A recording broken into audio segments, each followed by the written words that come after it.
ঢাকা বিশ্ববিদ্যালয় ও ৭ কলেজ শিক্ষার্থীদের সংঘর্ষের পর অবরোধ কর্মসূচি, প্রো ভিসির পদত্যাগ ও স্বতন্ত্র বিশ্ববিদ্যালয় দাবি।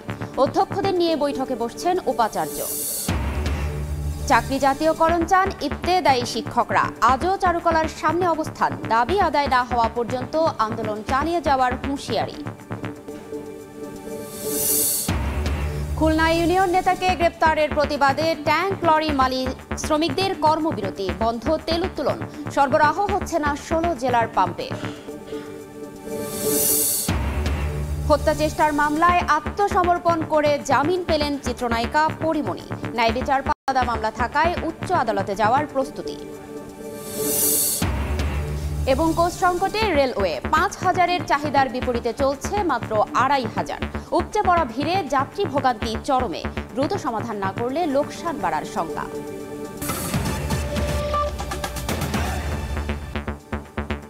সময় সংবাদের সঙ্গে আছি আমি ফারজানা আলিনা। ঢাকা বিশ্ববিদ্যালয়ের শিক্ষার্থীদের সঙ্গে সংঘর্ষের পর অবরোধ কর্মসূচি দিয়েছেন ৭ কলেজের শিক্ষার্থীরা। প্রো ভিসির পদত্যাগ ও স্বতন্ত্র বিশ্ববিদ্যালয়ের দাবি তাদের। এদিকে ঢাকা বিশ্ববিদ্যালয় সহ অধিভুক্ত সব প্রতিষ্ঠানে আজকের ক্লাস পরীক্ষা স্থগিত করা হয়েছে। ৭ কলেজ শিক্ষার্থীদের সঙ্গে ঢাকা বিশ্ববিদ্যালয়ের প্রো ভিসি অধ্যাপক ডক্টর তানভীর আহমেদ অশোভন আচরণের অভিযোগকে কেন্দ্র করে তার বাসভবন ঘেরাও করতে গেলে বাধা দেন ঢাবি শিক্ষার্থীরা, যার জেরে রাতভর দফায় দফায় সংঘর্ষে জড়ায় উভয় পক্ষ। সাউন্ড গ্রেনেড ও টিয়ারশেল ছুড়ে পরিস্থিতি নিয়ন্ত্রণে আনে পুলিশ। মোতায়েন করা হয় বিজিবিও। এদিকে রাতেই দুঃখ প্রকাশ করেন প্রো ভিসি। চলমান পরিস্থিতি কিছুক্ষণের মধ্যেই ৭ কলেজের অধ্যক্ষের সঙ্গে বৈঠকে বসছেন ঢাকা বিশ্ববিদ্যালয়ের উপাচার্য। দাবি আদায় না হলে কঠোর আন্দোলনের হুঁশিয়ারি শিক্ষার্থীদের। এই মুহূর্তে ঢাকা কলেজের শহীদ মিনারে সংবাদ সম্মেলন করছেন ৭ কলেজের শিক্ষার্থীরা। সরাসরি যাচ্ছি সেখানে। জনক হামলার ঘটনায় এসি, ওসি সহ জড়িত পুলিশ কর্মকর্তাদের প্রত্যাহার করে তদন্ত সাপেক্ষে বিভাগীয় ব্যবস্থা গ্রহণ করতে হবে। ৩. ঢাকা বিশ্ববিদ্যালয়ের যে সকল শিক্ষার্থী কর্তৃক ইডেন কলেজ ও বদরুন্নেসা কলেজ সহ ৭ কলেজের নারী শিক্ষার্থীদের সম্পর্কে কুরুচিপূর্ণ মন্তব্য ও অশালীন অঙ্গভঙ্গির সঙ্গে জড়িতদের বিচারের আওতায় আনতে হবে। ৪. ঢাকা বিশ্ববিদ্যালয়ের সাথে ৭ কলেজের একাডেমিক এবং প্রশাসনিক সম্পর্কের চূড়ান্ত অবসান ঘটিয়ে ২৪ ঘন্টার মধ্যে বাতিল করে শিক্ষার্থীদের দাবি অনুযায়ী স্বতন্ত্র বিশ্ববিদ্যালয়ের রূপরেখা প্রণয়ন করতে হবে। ৫. উদ্বুদ্ধ পরিস্থিতি সমাধানের জন্য প্রধান উপদেষ্টা, শিক্ষা উপদেষ্টা, শিক্ষার্থী উপদেষ্টা নাহিদ ইসলাম, ইউজিসির সদস্য এবং ঢাবির ভিসির সমন্বয়ে ৭ কলেজের শিক্ষার্থীদের প্রতিনিধি টিমের সাথে তাৎক্ষণিক উচ্চ পর্যায়ের মিটিং এর মাধ্যমে এই ঘটনার সমাধান করতে হবে। ৬. ঢাকা বিশ্ববিদ্যালয়ের সংশ্লিষ্ট এরিয়াতে সিটি কর্পোরেশনের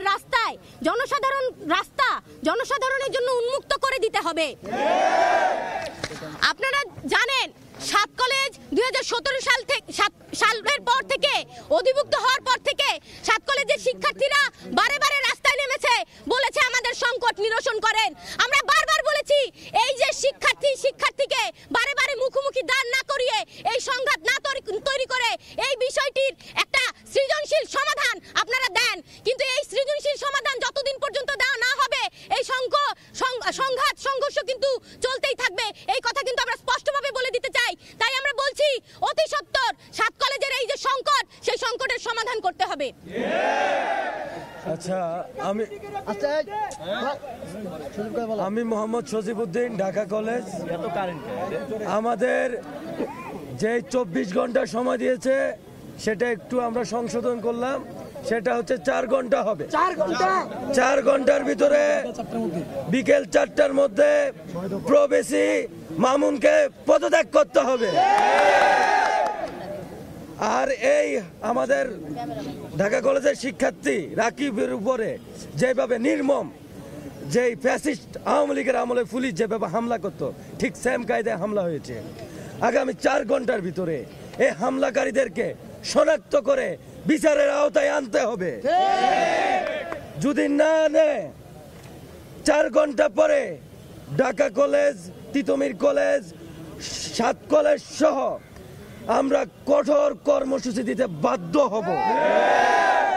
4 ঘন্টার আলটিমেটামে আমাদের যে 6 দফা আছে, এই 6 দফা হচ্ছে বাস্তবায়ন করতে হবে।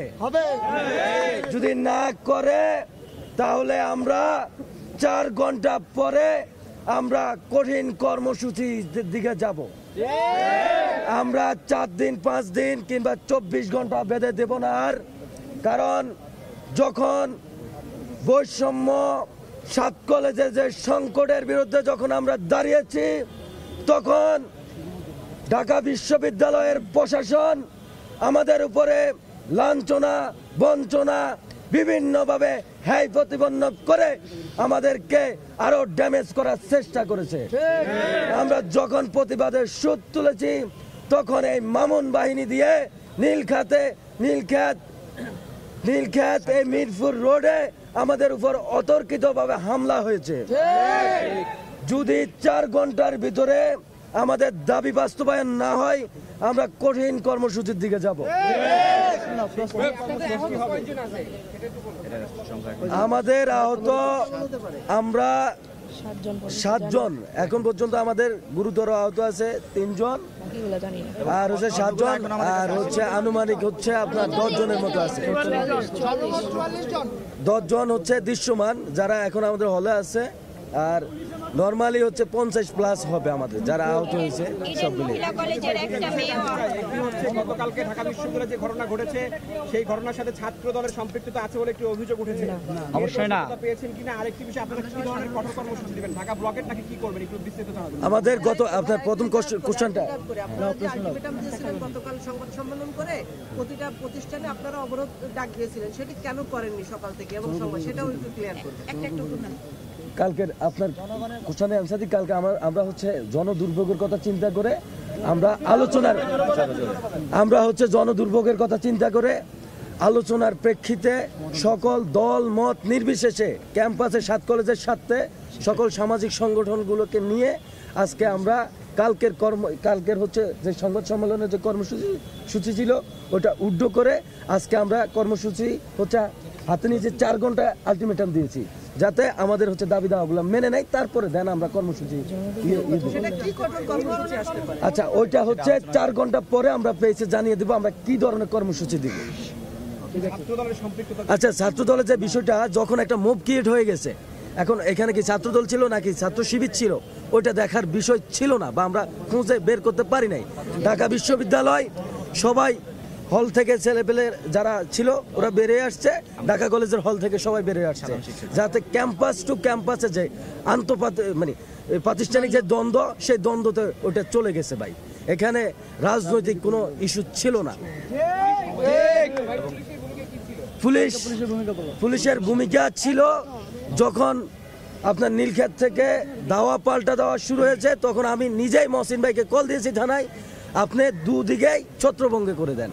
কিন্তু পুলিশ কি করছে, ঢাকা বিশ্ববিদ্যালয়ের শিক্ষার্থীদেরকে পিছনে নিয়ে প্রটোকল দিয়ে আমাদের উপর টিএসএল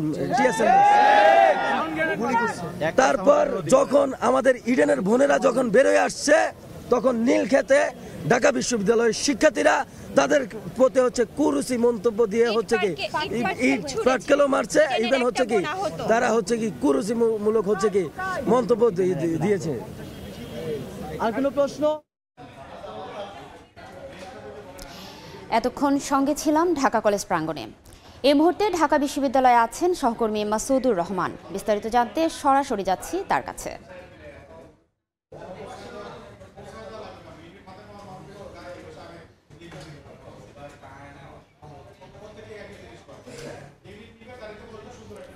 এই মুহূর্তে আমি আছি কলাভবনের সামনের পরিস্থিতি যদি একটু দেখাই আপনাদের। যেই একাডেমিক কার্যক্রম যেটি চলার কথা, অফিসিয়াল যে কার্যক্রম, সেটির জন্য অফিস কক্ষগুলো খোলা রয়েছে, কিন্তু শিক্ষার্থীরা এখনও যেহেতু ক্লাস পরীক্ষা বন্ধ, তাদের খুব বেশি আনাগোনা ক্যাম্পাসে নেই। অন্যান্য দিন এই জায়গাটা যেরকম শিক্ষার্থীদের আনাগোনায় পরিপূর্ণ থাকে, এবং আজকে একেবারে নেই বললে চলে। একেবারে জরুরি প্রয়োজন ছাড়া যেখানে এখানে লাইব্রেরি আছে, লাইব্রেরিতে অনেককে আসতে দেখেছি। এছাড়া কালকে সংঘর্ষের পর ঢাকা বিশ্ববিদ্যালয় বিশ্ববিদ্যালয়ের যেই প্রবেশ পথগুলো রয়েছে সেই সকল প্রবেশ পথগুলোতে আমরা দেখেছি আইন শৃঙ্খলা বাহিনী মোতায়েন রয়েছে। শাহবাগে বিশেষ করে পর্যাপ্ত সংখ্যক আইন শৃঙ্খলা বাহিনীর সদস্যদেরকে আমরা সেখানে মোতায়েন দেখেছি, সেখানে জলকামান দেখেছি, এছাড়াও সাজোয়া যান দেখেছি। যে কোনো ধরনের অপ্রীতিকর ঘটনা এড়াতে আইন শৃঙ্খলা বাহিনী কঠোর অবস্থানে আছে। আইন শৃঙ্খলা বাহিনীর সাথে কথা বলেছি, তারা যেটি বলেছে কালকের মতো পরিস্থিতি যাতে আর না ঘটে সেজন্য তারা সতর্ক রয়েছে। পাশাপাশি ঢাকা বিশ্ববিদ্যালয়ের শিক্ষার্থীদের সাথেও আমরা কথা বলেছি। কালকের পরে আজকে কোথাও কোনো জমায়েত বা কালকের ঘটনার প্রতিবাদে কোনো সভা সমাবেশ তারা এখনো ঘোষণা করেনি বা কোথাও জমায়েত হতেও আমরা দেখিনি। পাশাপাশি আজকে একটি বৈঠক রয়েছে 7 কলেজের যারা অধ্যক্ষ রয়েছেন তাদের সাথে উপাচার্যের, সেটি 12:30টায় শুরু হওয়ার কথা এবং সেই বৈঠকেই একটি যৌক্তিক সমাধান আসবে এরকমটাই আসলে সবাই আশা করছে। পাশাপাশি 7 কলেজের পক্ষ থেকেও সংবাদ সম্মেলন করে যে সকল দাবিগুলো জানানো হয়েছে সেগুলো নিয়েও হয়তো বা এই সভায় আলোচনা হবে। তবে ঢাকা বিশ্ববিদ্যালয়ের শিক্ষার্থীরা যেটা বলছে যে তারা আসলে কোনোভাবে চায় না যে এই ধরনের পরিস্থিতির অনাকাঙ্ক্ষিত একটি ঘটনা ঘটেছে, তারা এটির যৌক্তিক সমাধান চায়। কারণ করোনার কারণে একটি লম্বা সময় ক্লাস পরীক্ষা বন্ধ ছিল, এরপর জুলাই আন্দোলন, তখনও 3-4 মাস ক্লাস পরীক্ষা বন্ধ ছিল, যে কারণে তাদের একটা বড় সেশন জটে তৈরি হয়েছে এবং সেটি নিরসনের জন্য বিশ্ববিদ্যালয় কর্তৃপক্ষ নানাভাবে চেষ্টা করছে, কিন্তু সেটি আসলে হঠাৎ করেই শেষ করা যাবে না। তার মধ্যে এরকম ক্লাস পরীক্ষা বন্ধ হলে নানা ধরনের সমস্যার সম্মুখীন হতে হয় শিক্ষার্থীদের, যে কারণে তারা বলছে যে তাদের এই হঠাৎ করে যে উদ্ভূত পরিস্থিতি সৃষ্টি হয়েছে সেটি যাতে আর না হয় সেজন্য একটি যৌক্তিক সমাধানের জন্য সংশ্লিষ্ট যারাই আছে তাদের যাতে তারা খুব স্বল্প সময়ে এই একটি সিদ্ধান্তে এসে তাদের এই আবারও পুনরায় ক্লাসে তারা ফিরতে পারে সেই দাবি তারা জানিয়েছে। এই ছিল আসলে আমার কাছে ঢাকা বিশ্ববিদ্যালয় থেকে সর্বশেষ তথ্য। সরাসরি যুক্ত ছিলাম ঢাকা বিশ্ববিদ্যালয়ের কলা ভবনে। চাকরি জাতীয়করণের দাবিতে আজও অবস্থান কর্মসূচি পালন করছেন ইবতেদায়ী শিক্ষকরা। সকাল থেকেই ঢাকা বিশ্ববিদ্যালয়ের চারুকলা অনুষদের সামনে অবস্থান নেন তারা। তাদের অভিযোগ, প্রাথমিক বিদ্যালয়ের নীতিমালা মেনে শিক্ষা কার্যক্রম চালানো হলেও ইবতেদায়ী মাদ্রাসা জাতীয়করণ করা হয়নি। আলোচনার কথা বলে 2 দফা শিক্ষক প্রতিনিধিদের ডাকলেও কোনো পদক্ষেপ নেয়নি কর্তৃপক্ষ। দাবি না মানা পর্যন্ত কর্মসূচি চালিয়ে যাওয়ার হুঁশিয়ারি দেন তারা।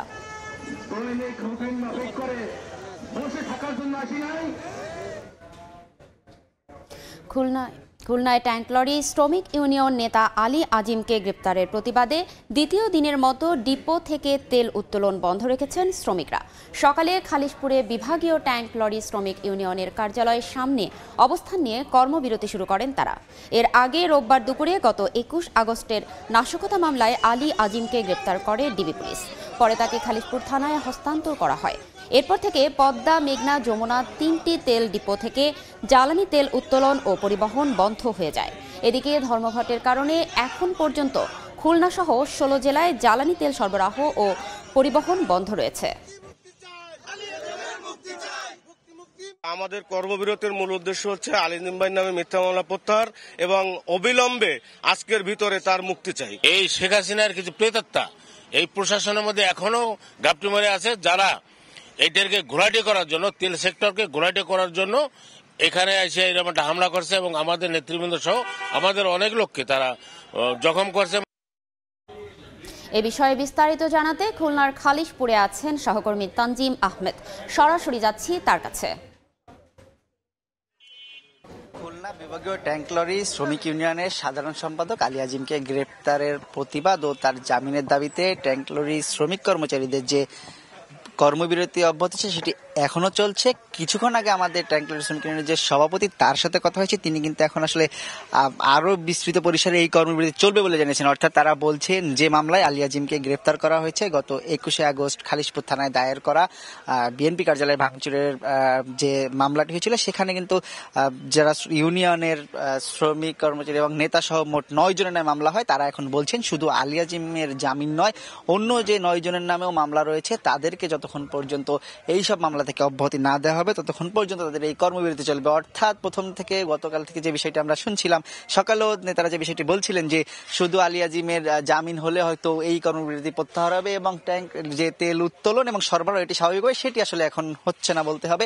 অর্থাৎ নেতারা এই মুহূর্তে বলছেন সবার বিরুদ্ধে যে মামলা হয়েছে তারা বলছেন ষড়যন্ত্রমূলক মামলা, সেই মামলা প্রত্যাহার না পর্যন্ত এই কর্মবিরতি অব্যাহত থাকবে। এর ফলে খুলনা সহ 16টি জেলায় যে তেল সরবরাহ হয় পদ্মা, মেঘনা, যমুনা অয়েল ডিপো থেকে, সেটি বন্ধ থাকছে। এখন পর্যন্ত যদিও তেলের পাম্পগুলোতে যে মজুদ রয়েছে সেখান থেকে যেসব যানবাহন রয়েছে তারা তেল নিতে পারছেন। তবে এই সরবরাহ যদি আসলে আরো বিস্তৃত সময় ধরে আরো দীর্ঘ সময় বন্ধ থাকে, সেক্ষেত্রে তেলের মজুদ শেষ হলে যেসব যানবাহন রয়েছে সেখানে তেলের একটি সংকট তৈরি হওয়ার শঙ্কা করছেন যারা ব্যবহারকারী রয়েছেন তারা। এখানে কিন্তু আমরা কয়েকজন ডিলারের সাথেও কথা বলেছি যারা তেল নিতে আসছেন, তারা বলছেন আসলে তারা অপেক্ষা করছিলেন হয়তো জামিন পেলে এখানে তেল তারা উত্তোলন করতে পারবেন, তেল সরবরাহ স্বাভাবিক হবে। কিন্তু সেটি এই মুহূর্তে সর্বশেষ যে খবর আমার কাছে রয়েছে সে অনুযায়ী যে কর্মবিরতি সেটি খুব শীঘ্রই আসলে প্রত্যাহার হচ্ছে না। তো খুলনা থেকে ট্যাঙ্ক লরি শ্রমিকদের যে কর্মবিরতি এবং এর ফলে সৃষ্ট যে পরিস্থিতি, আমার কাছে এই ছিল সর্বশেষ।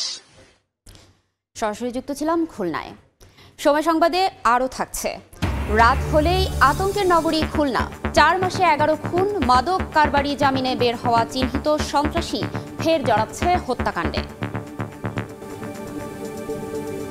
মারধর ও হত্যার হুমকির অভিযোগে করা মামলায় আদালতে আত্মসমর্পণের পর জামিন পেয়েছেন চিত্রনায়িকা পরিমণি। 2022 সালে ব্যবসায়ী নাসির উদ্দিন মাহমুদের করা মামলায় পরিমণির বিরুদ্ধে সমন জারি করেছিলেন আদালত। রোববার মামলার অভিযোগ গঠনের শুনানির তারিখ থাকলেও আদালতে হাজির হননি পরিমণি। পরে তার বিরুদ্ধে গ্রেপ্তারি পরোয়ানা জারি করা হয়। এর প্রেক্ষিতে আদালতে আত্মসমর্পণ করেন পরিমণি।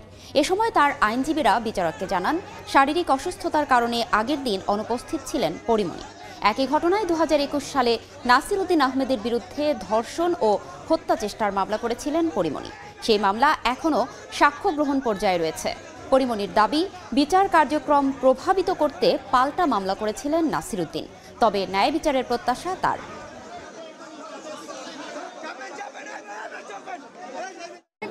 আসলে এত ভালোবাসা যে আমি পেয়েছি, কিন্তু আমি একটা জিনিস বলতে চাই যে আমি আইনের উপরে শ্রদ্ধাশীল। আমার এই বিশ্বাসটা আমি আসলে একদম শেষ অবধি রাখতে চাই। আমি বিশ্বাস করি আমি আসলে ন্যায় বিচার পাবো, আর আপনারা আমার সাথে থাকবেন। এই ভালোবাসা নিয়েই আসলে আমি জিততে চাই ইনশাল্লাহ।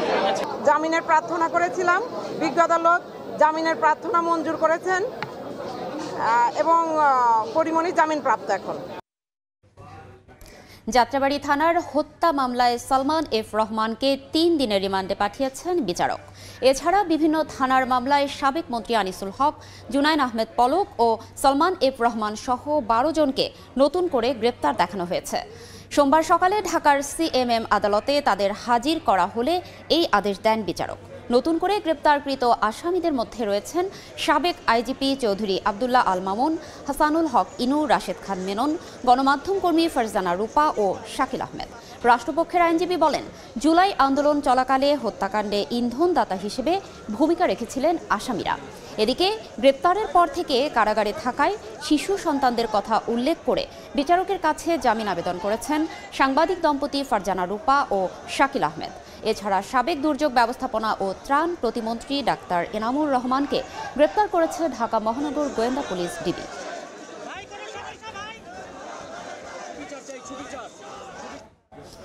এই মুহূর্তে ঢাকার সিএমএম আদালতে আছেন সহকর্মী আসিফ মোহাম্মদ সিয়াম। বিস্তারিত জানাতে সরাসরি যাচ্ছি সেখানে।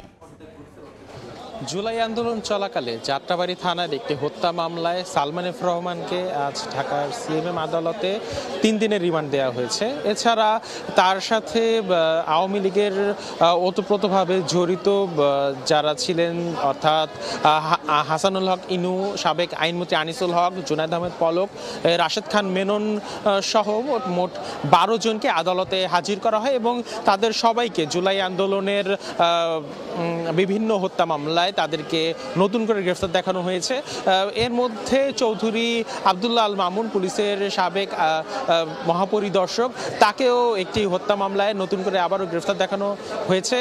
তবে এই বিচারকের কাছে আদালতে আজ সংবাদকর্মী ফারজানা রূপা এবং শাকিল আহমেদ তারা দুইজনও যখন তাদেরকে আদালতে হাজির করা হয় তারা বিচারকের কাছে অনুরোধ জানান যে গেল 6 মাস যাবত তাদেরকে যেহেতু আদালতে কারাগারে বন্দি রাখা হয়েছে, সেই প্রেক্ষিতে তারা বিচারকের কাছে আবেদন জানান যে তাদের যেই শিশু সন্তান রয়েছেন তাদের কথা বিবেচনায় তাদেরকে জামিনের আবেদন তারা করেন, কিন্তু সেই আবেদন নাকচ করেও তাদেরকেও নতুন করে গ্রেফতার দেখিয়ে কারাগারে পাঠানোর আদেশ দেওয়া হয়েছে।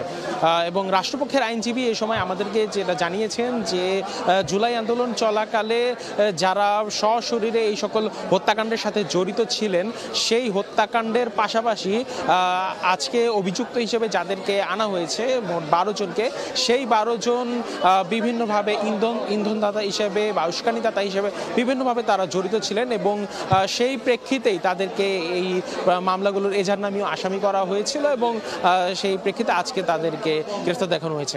এর আগেও তাদেরকে বিভিন্ন থানার হত্যা মামলায় ইতিমধ্যে তাদেরকে গ্রেফতার দেখানো হয়েছে এবং তারা এতদিন কারাগারে ছিলেন।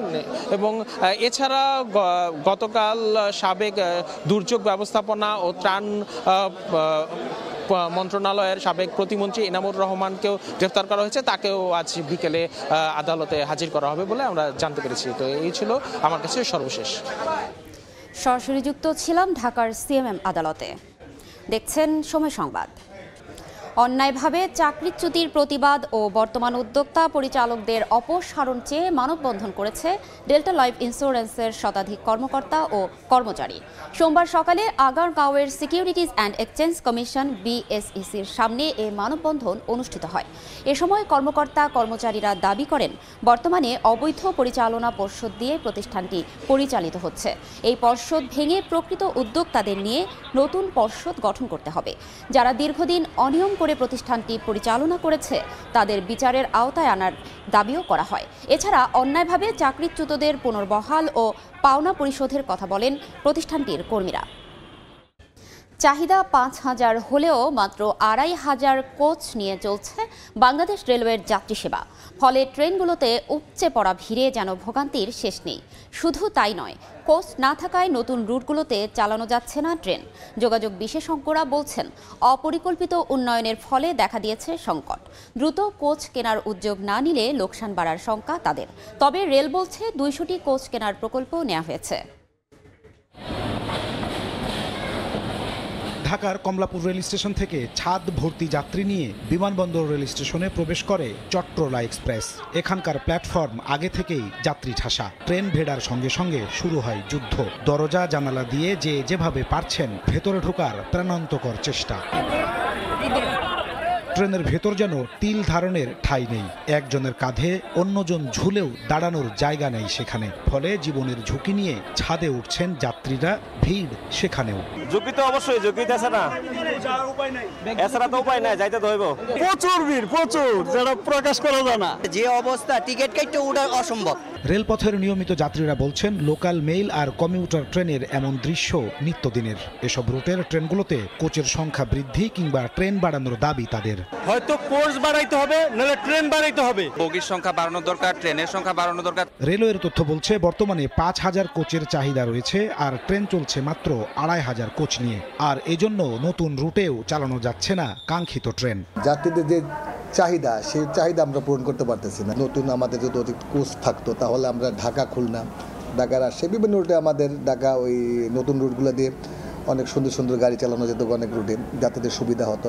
যোগাযোগ বিশেষজ্ঞরা বলছেন, ঘোড়ার আগে গাড়ি কেনার মতো অবস্থা রেলের। কোচ ইঞ্জিন না কিনেই বাড়ানো হয়েছে রেল লাইন, এতে আরও লোকসান বাড়ার আশঙ্কা তাদের। প্রজেক্ট শেষ হয়ে যাচ্ছে কিন্তু ট্রেন চলাচলের জন্য করণীয়গুলি আমি করিনি, এটা একটা অপরাধ, অমার্জনীয় অপরাধ হয়ে গেছে আমি বলবো। এই প্রতিষ্ঠান কিন্তু পরিচালনার ক্ষেত্রে এবং লোন ফেরত দেওয়ার ক্ষেত্রে এটা একটা দেউলিয়া প্রতিষ্ঠান হয়ে যেতে পারে আর কি। রেলওয়ে মহাপরিচালক বলছেন, ইতোমধ্যে নেওয়া হয়েছে কয়েকটি প্রকল্প। এবছরই ২০০ কোচ কেনার পরিকল্পনা তাদের। ৩৫টা কোচের এটা অর্ডার দেওয়া হয়েছে, এটা আগামী জুনের মধ্যে আসবে আশা করা যায়। ব্রডগেজ প্রায় ২০০ কোচ, এটা ইন্ডিয়া থেকে আসার যে চুক্তি হয়েছে সেটাও আগামী ৬ মাস থেকে আসা শুরু করবে। রেলবহরে যুক্ত থাকা কোচের ৬০% মেয়াদ উত্তীর্ণ। গত ১৪ বছরে রেলের উন্নয়নে খরচ হয়েছে প্রায় ১.৫ লাখ কোটি টাকা। এরপরও ট্রেনের ভেতর একটু জায়গা পেতে এমন যুদ্ধে নামতে হয় যাত্রীদের। যোগাযোগ বিশেষজ্ঞরা বলছেন, অপরিকল্পিত উন্নয়নের কারণে এমন বেহাল দশা রেলের। নাজমুস সালেহী, সময় সংবাদ, ঢাকা। দেশের আইন শৃঙ্খলা পরিস্থিতি নিয়ে ব্রিফ করছেন স্বরাষ্ট্র উপদেষ্টা জাহাঙ্গীর আলম চৌধুরী। সরাসরি যাচ্ছি সেখানে। এই জিনিসটা হয়তো দুই একটা ক্ষেত্রে হয়, কিন্তু তারা যেই ছাত্ররা যেই সময় যেই কাজই করছে তারা কিন্তু পজিটিভটাই করে।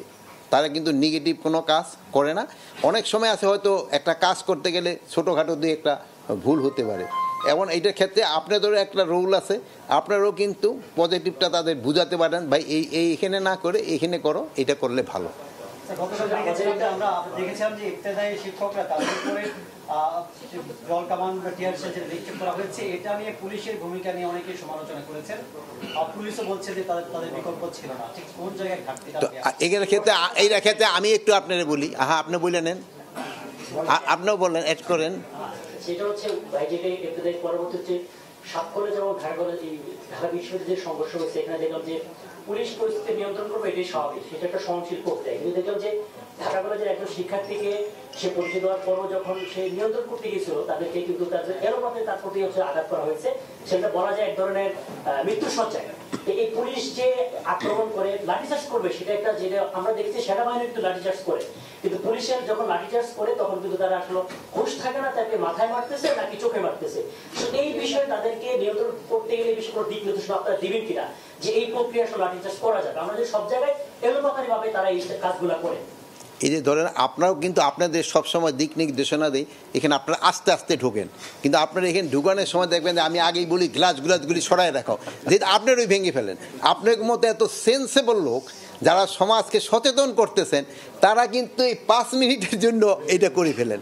আর এটা ছাত্রদের ক্ষেত্রে, ধরেন পুলিশের ক্ষেত্রে ওই পরিস্থিতিতে এটা হয়ে যায় অনেক সময়, বাট তাদের ক্ষেত্রে আমরা সব সময় বলি যে এটা পেশেন্ট এবং ধৈর্যের সাথে এটা মোকাবেলা করেন, ধৈর্যের সাথে মোকাবেলা করেন। সরাসরি যুক্ত ছিলাম স্বরাষ্ট্র উপদেষ্টার সঙ্গে। সময় সংবাদে আরও থাকছে, গাজার বাসিন্দাদের সরিয়ে নেয়ার ট্রাম্পের প্রস্তাব সরাসরি প্রত্যাখ্যান করল ফিলিস্তিন, জর্ডান ও মিশর।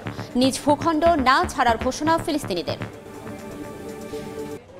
স্থায়ী ক্যাম্পাসের দাবিতে সিরাজগঞ্জের শাহজাদপুরে ঢাকা পাবনা মহাসড়ক অবরোধ করে বিক্ষোভ করছেন রবীন্দ্র বিশ্ববিদ্যালয়ের শিক্ষার্থীরা।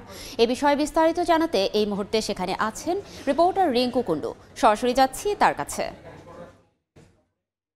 এই ক্যাম্পাস নির্মাণের দাবিতে রবীন্দ্র বিশ্ববিদ্যালয়ের শিক্ষার্থীরা ঢাকা পাবনা যে মহাসড়কটি রয়েছে, সেই মহাসড়কটি কিছুক্ষণ আগে অবরোধ করেছে এবং অবরোধ করে তারা বিক্ষোভ করছে, এবং তারা বারবারই দাবি করছে তাদের বিশ্ববিদ্যালয় প্রতিষ্ঠার 8 বছর হয়ে গেলেও কিন্তু এখনো যে তাদের যে নিজস্ব ক্যাম্পাস বা স্থায়ী ক্যাম্পাস নির্মাণ হয়নি, সেই ক্যাম্পাস নির্মাণের দাবিতেই কিন্তু শিক্ষার্থীরা গত কয়েকদিন ধরে আন্দোলন করছে, বিভিন্ন কর্মসূচি পালন করছে। আজকে তারা ঢাকা পাবনা মহাসড়ক সকাল কিছুক্ষণ আগে থেকে তারা এই ঢাকা পাবনা মহাসড়কের সিরাজগঞ্জ শাহজাদপুরে বিসিক করে তারা কিন্তু তাদের যে বিক্ষোভ মিছিলটি নিয়ে এসে, বিশ্ববিদ্যালয় মিছিলটি নিয়ে এসে সেরা রাস্তায় ঢাকা পাবনা যে মহাসড়কটি রয়েছে সেই পুরো রাস্তাটি আটকে দিয়েছে। অসংখ্য যানবাহন কিন্তু আটকা পড়েছে, কারণ এটি ঢাকা পাবনা মহাসড়কের যে পাবনা, বগুড়া, পাবনা যে বিভিন্ন জেলা যোগাযোগের এই সড়কটি আসলে ব্যবহৃত হচ্ছে, এবং এই সড়কটি বন্ধের ফলে কিন্তু যে যাত্রী এবং বিভিন্ন যানবাহন কিন্তু এখানে কিন্তু আসলে আটকা পড়েছে, এবং তারা শিক্ষার্থীরা বারবার অভিযোগ করে বলছে তাদের স্থায়ী ক্যাম্পাস না থাকার কারণে তাদের কিন্তু আসলে ক্লাস করা সহ ক্লাস পরীক্ষা সহ বিভিন্ন যে তাদের কর্ম কার্যক্রম সেটি কিন্তু আসলে পরিচালনায় ব্যাহত হচ্ছে। তারা সেই দাবিটি বারবার করে আসছে যে তাদের যে বিশ্ববিদ্যালয় প্রতিষ্ঠার 8 বছর পার হলেও তাদের যে স্থায়ী ক্যাম্পাস নির্মাণ হয়নি, এবং নিজস্ব ক্যাম্পাস অর্থাৎ যে ভাড়া 3টি ক্যাম্পাস, অর্থাৎ প্রশাসনিক একটি এবং 2টি অন্যান্য শাহজাদপুরের বিভিন্ন জায়গায় তারা 3টি ভবন ভাড়া নিয়ে কিন্তু আসলে প্রশাসনিক কার্যক্রম বা ক্লাস পরীক্ষা এই কার্যক্রমগুলো ভাড়া চালিত কয়েকটি ভবনে তারা চালাচ্ছে কর্তৃপক্ষ, এবং নিজস্ব ভবন না থাকায় এই যে ভাড়া ভবনগুলোতে তাদের ক্লাস বিভিন্ন শিক্ষা কার্যক্রম কিন্তু আসলে অনেকটাই ব্যাহত হচ্ছে। সেজন্য কিন্তু তারা আসলে কর্মসূচি নিয়েছে, এবং তারা যেটি বলছে যে কর্তৃপক্ষের আশ্বাস এবং যে স্থায়ী বিশ্ববিদ্যালয় ক্যাম্পাস নির্মাণের যে কার্যক্রম সেটি আসলে শুরু না করে তারা এই কর্মসূচি চালিয়ে যাবে। তো এই ছিল সিরাজগঞ্জ থেকে আমাদের কাছে শিক্ষার্থীদের যে সড়ক অবরোধ তার সবশেষ খবর। সরাসরি যুক্ত ছিলাম সিরাজগঞ্জের শাহজাদপুরে। দেখছেন সময় সংবাদ, সঙ্গেই থাকুন। সন্ত্রাসীদের দৌরাত্মে দিন দিন অবনতি হচ্ছে খুলনার আইন শৃঙ্খলা পরিস্থিতি। রাত হলেই ভয়ঙ্কর হয়ে উঠছে নগর। গত এক সপ্তাহে অন্তত 6 স্থানে সন্ত্রাসী হামলা ও গোলাগুলির ঘটনা ঘটেছে, আর চারপাশে হত্যাকাণ্ড হয়েছে 11টি। অপরাধীদের ধরতে আইন শৃঙ্খলা বাহিনীর অভিযানের কথা বললেও পরিস্থিতি নিয়ন্ত্রণে না আসায় ক্ষুব্ধ নগরবাসী। তানজিম আহমেদের রিপোর্ট। সন্ধ্যা নেমেছে নগরীতে, জনমনে বাড়তে শুরু করেছে আতঙ্ক। কখন জানি শুরু হয় গোলাগুলি আর অস্ত্র হাতে সন্ত্রাসীদের মহড়া। প্রায় প্রতি রাতেই কোথাও না কোথাও ঘটছে হামলা সংঘর্ষ, প্রাণ হারাচ্ছে মানুষ, দীর্ঘ হচ্ছে আহতদের তালিকা। গাড়ি চালাচ্ছে, একটা লোক আসলো, এসে গাড়িটা রিজার্ভ করে নিয়ে গেল, নিয়ে যায় মনে করেন যে কিছু খাওয়ালো বা মেরে ফেলালো। সন্ধ্যা 8টার পরে যদি আমি ওদিক দিয়ে হাঁটতে যাই তাহলে আমার মনে হয় যে পাশে হয়তো আমার চিন্তা হয়ে যাবে, আমার সবকিছু নিয়ে চলে যাবে, আমাকে মেরে দিয়ে চলে যাবে। প্রশাসন যদি চেষ্টা করে 24 ঘন্টার ভিতরে আটক করা সম্ভব। পুলিশের তথ্য মতে গত 4 মাসে খুলনায় 11টি হত্যাকাণ্ড হয়েছে। গুরুতর জখম হয়েছেন অনেকে। প্রতিটি ঘটনায় মাদক কারবারি, দীর্ঘদিন পলাতক ও জামিনে বের হওয়া চিহ্নিত সন্ত্রাসী এবং কিশোর গ্যাংয়ের সদস্যরা জড়িত। পাড়া মহল্লায় সশস্ত্র মহড়া দিচ্ছে তারা। এতে বেড়েছে হত্যা, প্রতিপক্ষের ওপর হামলা, চাঁদাবাজি, ডাকাতির মতো ঘটনা। নগরবাসীর অভিযোগ, পুলিশ বা যৌথ বাহিনী অভিযানের কথা বললেও দৃশ্যমান তৎপরতা কম। চিহ্নিত সন্ত্রাসীদের কেউ কেউ ধরা পড়লেও গ্রেফতার হচ্ছে না নতুন করে মাথাচাড়া দিয়ে ওঠা সন্ত্রাসীরা। ফলে উদ্বেগ, উৎকণ্ঠা আর শঙ্কায় দিন কাটছে এলাকাবাসীর। খুলনায় বিভিন্ন নামে বিভিন্ন গ্যাং, কিশোর গ্যাং, বিভিন্ন নামের বিভিন্ন গ্যাং তৈরি হয়েছে। প্রত্যেক দিন রাত্রেই খুলনায় সশস্ত্র মহড়া এবং কোনো না কোনো অঞ্চলে কেউ না কেউ গুলিবিদ্ধ হচ্ছে। এমন একটা দিন যাচ্ছে না যে দিনটা কোনো নতুন মামলা আসছে না, এই ছিনতাই, রাহাজানি, খুন বা ধর্ষণ সম্পর্কিত। সম্প্রতি খুলনায় আইন শৃঙ্খলা পরিস্থিতির অবনতির জন্য পুলিশকে দায়ী করে মহানগরীর সব থানার ভারপ্রাপ্ত কর্মকর্তাদের অপসারণের দাবিতে প্রতিবাদ সমাবেশ করে বিএনপি। তবে অপরাধ বিশেষজ্ঞরা বলছেন, সংকট কাটাতে পুলিশকে নৈতিকতা এবং পেশাদারিত্ব ঠিক রেখে কার্যক্রম অব্যাহত রাখতে হবে। তাদেরকে নতুনভাবে উজ্জীবিত করতে হলে তাদের বিভিন্ন ধরনের ট্রেনিংয়ের প্রয়োজন, যেখানে ইথিক্যাল এডুকেশন থেকে শুরু করে, মোরাল এডুকেশন থেকে শুরু করে তাদের যে দেশপ্রেম, এইটা জাগ্রত করা খুব প্রয়োজন। আর পুলিশ বলছে, চলমান রাজনৈতিক পরিস্থিতির সুযোগ নিয়ে সন্ত্রাসীরা মাথাচাড়া দিলেও ছাড় দেওয়া হবে না কাউকে। আমরা আমাদের গোয়েন্দা নজরদারি জোরদার করেছি যাতে এদেরকে ট্রেস করে আইনের আওতায় আনতে আমরা সক্ষম হই। পুলিশের তথ্য মতে এখন পর্যন্ত নগরীতে 12 জন শীর্ষ সন্ত্রাসীর তালিকা করা হয়েছে। এর মধ্যে অন্তত 4 জন আটক হয়েছে। বাকিদের ধরতে মাথাপিছু 50,000 থেকে 1.5 লাখ টাকা পর্যন্ত পুরস্কার ঘোষণা করা হয়েছে। তানজিম আহমেদ, সময় সংবাদ, খুলনা। গাজার বাসিন্দাদের সরিয়ে নেয়ার ডোনাল্ড ট্রাম্পের প্রস্তাব সরাসরি প্রত্যাখ্যান করেছেন ফিলিস্তিন, জর্ডান ও মিশর। এমন পরিকল্পনা অগ্রহণযোগ্য বলে দাবি করেছে দেশ তিনটির সরকার। নিজ ভূখণ্ড ছেড়ে কোনোদিন অন্য কোথাও যাবেন না বলে সাফ জানিয়েছে গাজাবাসী। 15 মাসের ইসরায়েলি আগ্রাসনে পুরোপুরি ধ্বংসস্তূপে পরিণত গাজা উপত্যকা। অবরুদ্ধ অঞ্চলটিতে যুদ্ধবিরতি কার্যকর হলেও কমেনি বাসিন্দাদের দুর্দশা। রোববার মার্কিন প্রেসিডেন্ট ডোনাল্ড ট্রাম্প নতুন এক প্রস্তাব দেন। গাজার বাসিন্দাদের সরিয়ে নিতে জর্ডান ও মিশরকে আহ্বান জানান তিনি। উপত্যকাটিতে যুদ্ধবিরতি অবস্থা থেকে উন্নত অবস্থায় ফিরিয়ে আনতেই এমন প্রস্তাব বলে জানান ট্রাম্প। মার্কিন প্রেসিডেন্টের এমন প্রস্তাব সরাসরি প্রত্যাখ্যান করেছেন ফিলিস্তিনিরা। নিজ ভূখণ্ড ছেড়ে কোথাও যাবেন না বলে জানিয়েছেন তারা। কোনোভাবেই এ সিদ্ধান্ত মেনে নেওয়া হবে না বলেও উল্লেখ করেন গাজাবাসী। ট্রাম্প মনে করেন ফিলিস্তিনি জনগণকে জোরপূর্বক বাস্তুচ্যুত করা সম্ভব। তাকে বলতে চাই এটি অসম্ভব। ফিলিস্তিনি জনগণ দৃঢ়ভাবে বিশ্বাস করে এই মাটি তাদের। ইসরায়েল যতই ধ্বংস চালাক, বিভক্ত করুক এবং দেখানোর চেষ্টা করুক যে তারা জিতেছে, বাস্তবে তারা জয় অর্জন করেনি। ট্রাম্পের পরিকল্পনাকে প্রত্যাখ্যান করেছে ফিলিস্তিনি কর্তৃপক্ষ। এক বিবৃতিতে জানানো হয়, 1948 এবং 1967 সালের পুনরাবৃত্তি হতে দেবে না তারা। জনগণ দেশ ত্যাগ করবে না বলে সাফ জানিয়ে দেয়া হয় বিবৃতিতে। ফিলিস্তিনিদেরকে সরিয়ে নেয়ার প্রস্তাব নাকচ করেছে জর্ডানও। ট্রাম্পের দেয়া প্রস্তাবের বিরোধিতায় দৃঢ় ও অবিচল বলে জানায় দেশটির পররাষ্ট্রমন্ত্রী আইমান সাফাদি। নিন্দা জানিয়েছে মিশরও।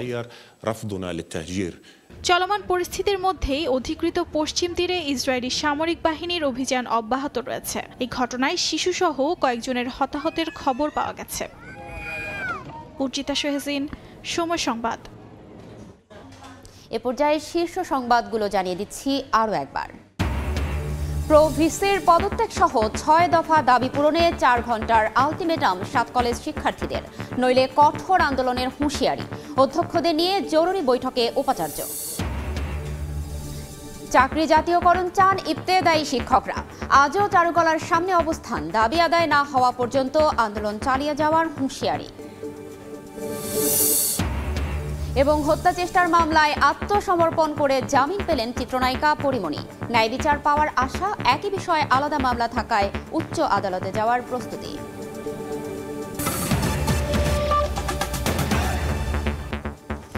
এই ছিল সময় সংবাদে, সঙ্গে থাকুন সময়ের।